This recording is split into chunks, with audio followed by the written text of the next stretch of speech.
Hey, welcome back to Papa's Custom Cars. It is winter in Utah. November has come upon us. This morning, I actually went out to move cars around so I can move tractors around and that type of thing, get ready for the back so that it can be plowed out with the tractor by moving all the cars over and leaving enough space for the blade. And that way I can get the tractor in and out.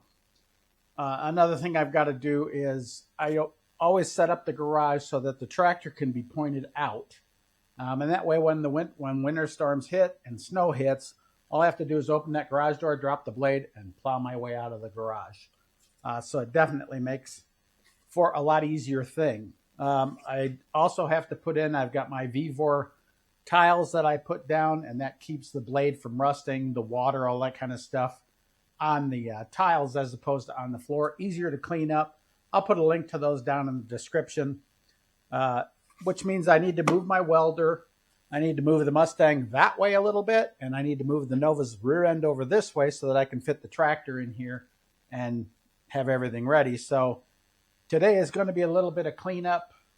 I'll probably just zip you through it, throw some music on for you, and then just touch on anything that I need to touch on as we go.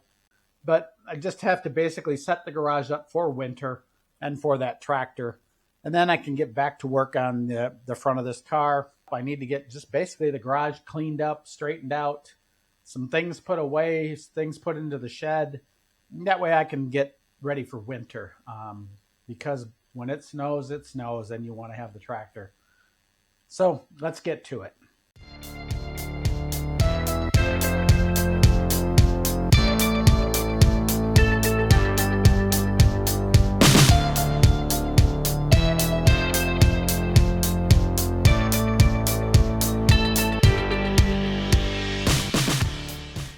So the first thing I have to do is I've got to pull everything out from underneath the car. So a lot of what I have to do right now is just put things away. I've got some parts that I've ordered over time that can go into the shed for the winter because my focus on the winter is going to be redoing the front of the car, brakes, and all that kind of fun stuff. So that's what we're going to work on now, is just getting this whole area cleaned up and the car moved over so that we can get that tractor in there. So that's what I'm going to work on. Now, normally the welder goes over in the corner over there, but since we're going to be using it most of the winter, we are going to leave it out. That way we can get to it if we need to. For those of you looking for welder, this thing's down to like $230. This nice MIG welder. You can get these tanks from an American company, and they're delivered via Amazon, or you can go directly to their website. Link is in the description to the Amazon page, but the name of them is also on there. But get them through the Amazon page, you get free delivery. There's nothing wrong with getting free delivery on your tanks. And these are rated and aged so that they're brand new. So you can't really beat that. 1 hour later. So one of the issues I'm having with this tractor, and I've had since I've had it, is the battery will drop dead every time. And even I drove it yesterday and it was fine. I had to jump it with the jump pack, but if anybody has one of these tractors and they're running into that same issue, it's been doing it for quite some time. Let me know what you found out. Let's get the jump pack on it, get this started up and move so we can pull off that blade. It's a little jump pack that I've got. I've probably got 4 or 5 of them now. It's good to keep them. This is the one I'm going to use for work, because we get people who drop off cars all the time that don't run or have dead batteries or what have you. So on this, all you have to do is make sure you got the green light. Once you got the green light, you're good to go. And I haven't charged it for a minute, so. Clutch in. Do I need the clutch in? No, I do not. Yes, I do.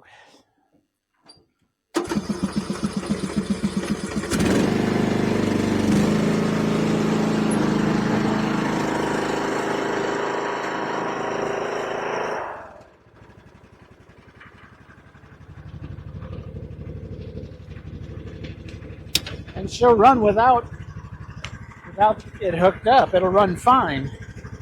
It just doesn't seem to be charging the battery. So I replaced the battery, tested the old one, and it tested fine. So I don't know what's going on with it. Need to pull the mower deck. So yeah, she doesn't like, I'll put the key right back in it again, and I got nothing. I don't know if it's a bypass or what it is, but she's not charging the battery like she should. So if anybody has any ideas out there, definitely let me know. So pulling the deck is a relatively easy process. There are 2 pins in the front that hold. There's one right up in here that holds the front of the blade. They're kind of goofy, so they're kind of weird to get off, but it's this little guy here. Got that there. And of course, want to pull off your belt. And here in the back, there is 1 pin on each side to drop the back. Really easy to do. A little bit cold outside. And there, that one's off. And these are your... So what you do is you put this rod back in again, and you put your cotter pin back in here. And that way it's where you know where to find it when you're looking for it. And then put it so that it's on the top, not on the bottom. And what you do is you'll lift this up on the lever, and that'll lift it up out of the way for winter use, I guess you'd say.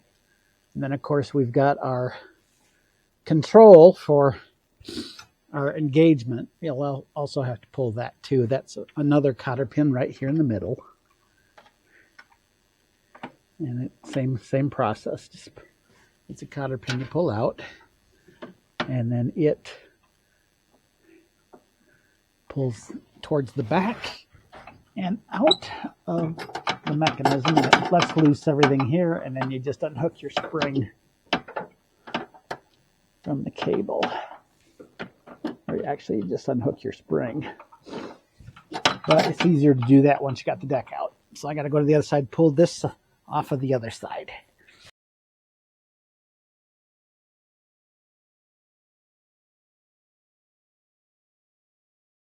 Hi, Bull. You're in the shot, buddy.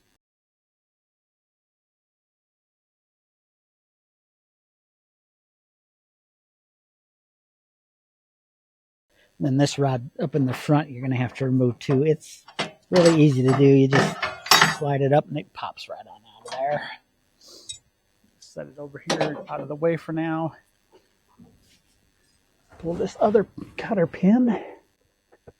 God, I got to go get my needle nose. My fingers are hurting. It is getting cold. Winter is here. It's in the 40s today, but it was in the 30s this morning. Wonderful.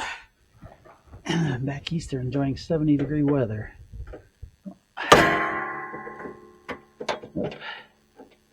Come on, you. There we go. That's out.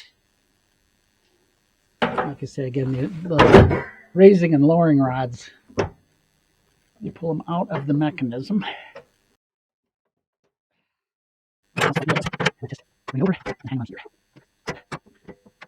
But yeah, it's basically 4 cotter pins to remove the whole thing. It's really easy. Then your engagement and your front. Okay, that one's out. Now, you better remember the funky way to do this. But you can slide it over so that you can see everything now. Like I said, this belt comes out of there pretty easily. And then last but not least, this spring. I gotta remember how to do this.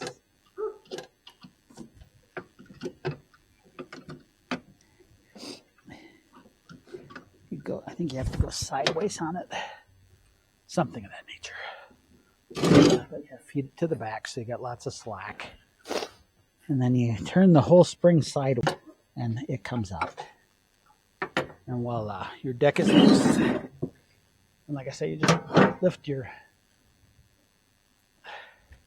lift your deck all the way up, and it is ready to come out. Very, very simple to do. And then what I do is I put my cotter pins back in to the places they came out of. So I'm going to bring this way. Am I bumping into it? And the deck comes out. Oh, I ran into it again. This is that spring I was talking about. I don't want it hooking on stuff.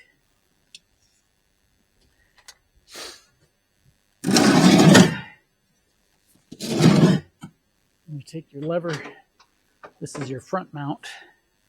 Make sure you put your cotter pin back in again so you don't lose it. And then wherever you store everything, that's where you'll put it.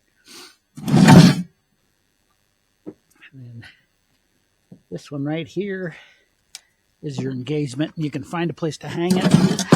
And once again, the same thing. Put your clip back on it. So let's get this into the shed for the winter. Okay.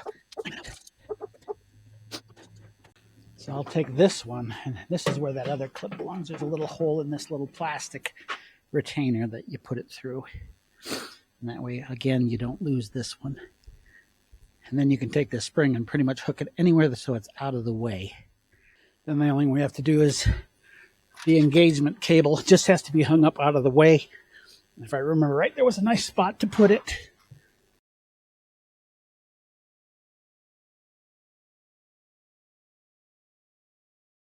So as I'm saying is you've got this bolt here, and this slides into that bolt. And then this locks through here to here. And that's what holds the Arnold blade on. So that's really all you have to set up on your tractor. Like I say, it's easier to do this, to mount and dismount with two people, because then you can make sure it's perfectly straight. Because it doesn't like to move or go on when it's not straight.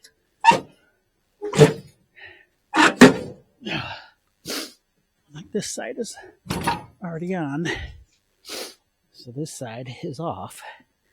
But if you can lift them both exactly the same time and get them both to hook,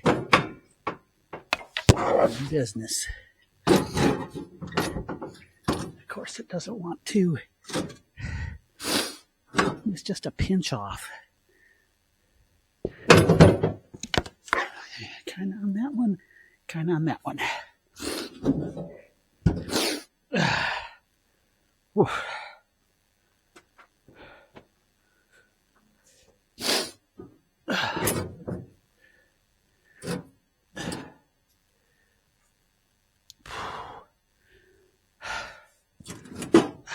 Come on, you.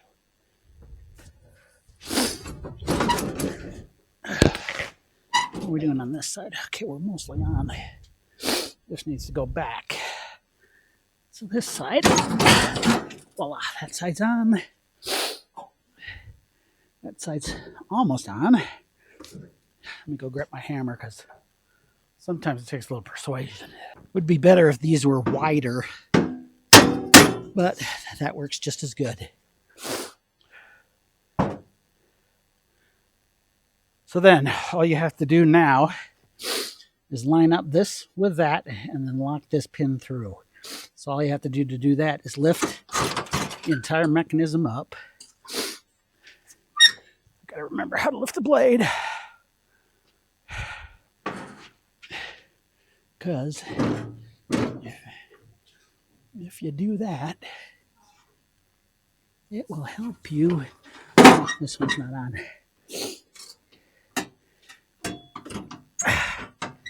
Okay, so you lift it when it lines up. Voila, that side's on.